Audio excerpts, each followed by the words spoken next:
Alright guys, I pretty much just got back from my trial for one of my speeding tickets.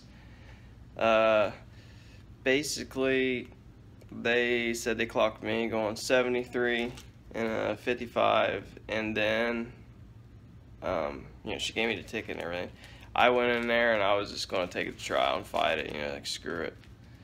And, stupid bitch cop actually showed up, so she was ready, to make sure that I had to pay that ticket. But then they offered me a plea deal. I've never heard of this before in my life. Like, I see people getting plea deals on, like, robberies and major drug charges and stuff, right? Like, felony crimes and stuff. They're getting plea deals, getting their sentence lowered. The plead guilty so they don't have to go to trial. They get their sentence lowered to something smaller. And you talk to the prosecutor to do that. Well, that's what happened. The prosecutor talked to me, and she offered me a deal saying that if I plead guilty, instead of taking, doing the trial and everything, they'll write it as I was only going 64 and a 55 instead of 73 and a 55. So I'm like, what?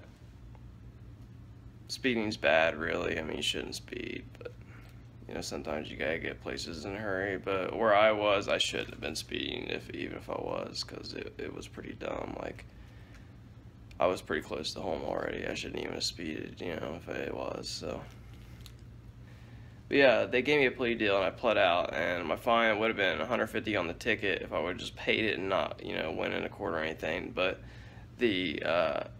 the judge, she gave me $25 fine, and then $115 court cost. So I ended up paying $140 altogether. And then it dropped it so I didn't get any points on my license, which that was the goal. That's why I fought it in the first place. I wanted to win. I didn't care about the $150 fine, that's nothing. But paying the, not paying, but just living with the points on my record afterwards, that's what sucks. Because then, if I got another ticket, then bam, it's like I start getting threatened with losing my license and stuff. They'll eventually take your license over that stuff, so that's why I wanted to make sure that I didn't get points, or if I did, I only got 1 point instead of 2 or whatever, because I think that would have been 2 if I would have got the, if they would have got me with the whole 73 and a 55. So it lowered it down, the penalty that they give, so it lowered it all down, and I only got the, the fine and 0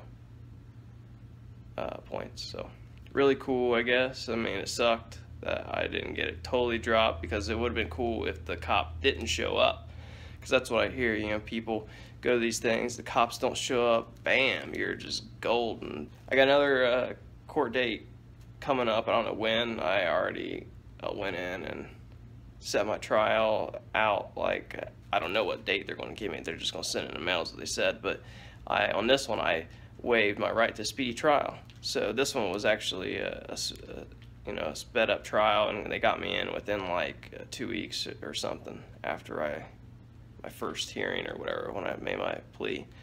So this time I set it up to where I go in, I could possibly be 3 months down the road before it could be 3 months, 4 months before I even go in to the courtroom for that one. So I'm hoping, this is what I'm hoping for. I'm hoping that it goes so far out that the cop forgets about the whole thing, and he doesn't even really know me, or doesn't feel like he could even walk in there and talk about what happened that day, because it's been like 3 months and he probably writes tickets, every day. So that was my theory there. Because obviously this one didn't work. The cop actually showed up, because it was only like a total of a month after my ticket was wrote. It was like 2 weeks after my trial was set. So, alright guys, I know this is like a different video, but it's just a little update on my life, I guess. So don't forget to subscribe if you haven't already. Like the video, share it with your friends, Watch my other videos. A lot of them are a lot better than this one. This is just an information video. The other ones are pretty cool. They're more in depth, and I do some breakdowns and unboxings and stuff. I'm actually getting ready to upload another video right now about a drill I'm reassembling after like a year and a half is set. I had it deassembled for like a year and a half, and you know, I just reassembled it and it still worked pretty good, and I actually got it back together, which was amazing. You know, I figured I'd lose a part after that much time, or I would just forget how to put it back together, but I accomplished it.